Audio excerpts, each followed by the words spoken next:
Diesel ஊற்றுனா சரி, diesel ஊற்றுற வண்டிக்கு பெட்ரோல் ஊற்றுனா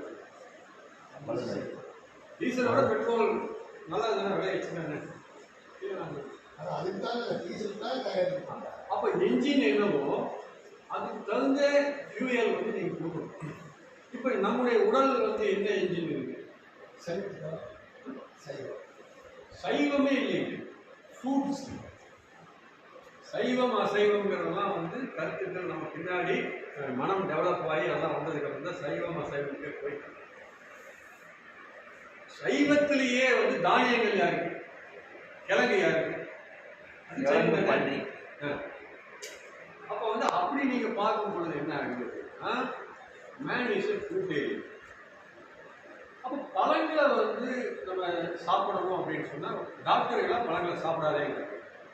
சித்த வைத்தியத்துக்கு போனால் பழங்களை சாப்பிடாது கூடாது அப்படிங்கிறது. எந்த வைத்தியர்கிட்ட போனாலும் எல்லா வைத்தியரும் சொல்வது பழங்களை சாப்பிடாது.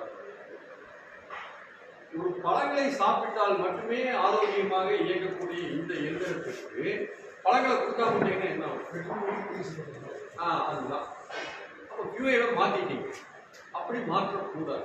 அட்லீஸ்ட் ஒரு நாளைக்கு ஒரு வேளையாவது அந்த ஃபியூயலை கொடுத்துருங்க. அல்லது ஒரு வேளையில பாதியையாவது கொடுங்க. எதையாவது ஒரு விதத்தில் அது கொடுத்துட்டீங்கன்னா அது ஏதோ கொஞ்சம் கொஞ்சம் சத்தம் கிட்டம் போட்டாலே எப்படி கரெக்ட் வரும்னு போயிட்டு சரிங்களா?